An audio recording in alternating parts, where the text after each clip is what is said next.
21st, 1862. Dear folks, on the 8th we struck up the refrain of Maryland, my Maryland, and camped in an apple orchard. We went hungry for 6 days. Not a morsel of bread or meat had gone in our stomachs, and our menu consisted of apple and corn. We toasted, we burned, we stewed, we boiled, we roasted these two together incessantly until there was not a man whose form had not caved in, and who had not a bad attack of diarrhea. Our underclothes were found hanging in strips, our socks worn out, and half of the men were barefooted. Many were lame and were sent to the rear. Others were of sterner stuff, hobbling along and managed to keep up, while gangs from every company went off in the surrounding country looking for food. Many became ill from exposure or starvation and were left on the road.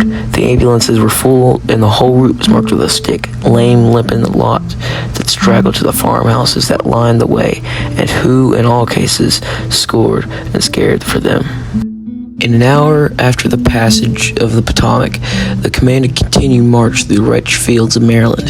The country people lined the roads, gazing in wide open wonder upon the long lines of infantry, and as far as the eye could reach was the glitter of swaying points of the bayonets. It was the first ragged rebels that they had ever seen, and though they did not act either as friends or foes, they still gave liberally, and with every haversack was full that day at least. No houses were entered, no damage was done, and the farmers in the vicinity must have drawn a long breath as they saw how safe their property was in the very midst of the army. Private Alexander Hunter, Company A, 17th Virginia Infantry. September 22nd, 1862. My dear wife, day before yesterday I dressed the wounds of 64 different men, some having 2 or 3 each. Yesterday I was worked from daylight to dark. Today I'm completely exhausted. Still I'll soon be able to go to it again. The days after the battle are 1,000 times worse than the day of the battle, and the physical pain is not the greatest pain suffered. How awful is it? You can have until you see it and any idea of the affairs after a battle. The dead appeared sickening, but they suffer no pain. But the poor, wounded, mutilated soldiers as of yet have a life and sensation make up the most horrid picture. I pray God may stop such infernal work, though perhaps he has sent it up upon us for our sins.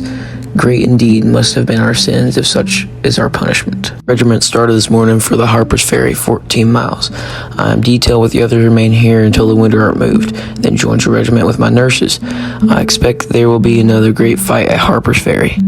Carrie, I dreamed of home night before last. I love to dream of home. It seems so much like really being there. I dreamed that I was passing Hibbard's house and I saw you and Lud in the window. After then, I saw you in some place I could not really know where. You kissed me and I told you you loved me, though you did not know the first time you saw me. Was that not quite a soldier dream? That night I had been away to the hospital to see some wounded men, returned late. I fastened my horse to a peach tree, fed him with wheat and hay from a barn nearby, and I slept and dreamed of my loved ones and away in NH. Write soon as you can. Tell me all you can about my business affairs and prospects for the future in Bath.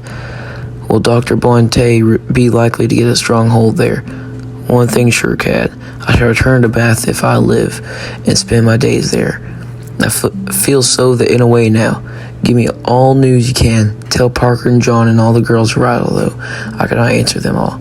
Tell Parker I will answer his as soon as I can. In this letter, I send you a bit of gold lace such as the rebel officers have. I cut this from a rebel officer's coat in the battlefield. He was a lieutenant. Acquaintance of 2 rebel officers, prisoners in our hands. One is a physician, both are masons, both very intelligent gentlemen men. Each is wounded in the leg. They are great favorites with our officers. One of them was brought to the field of the hottest of the fight by our 5th NH officers. He was giving them evidence of his being a mason. Now do write soon. Kisses to you, Clint, and Kate. Love to all. Yours as ever, W.C. William Chad, Major and Surgeon with the 5th Regiment, New Hampshire Volunteer.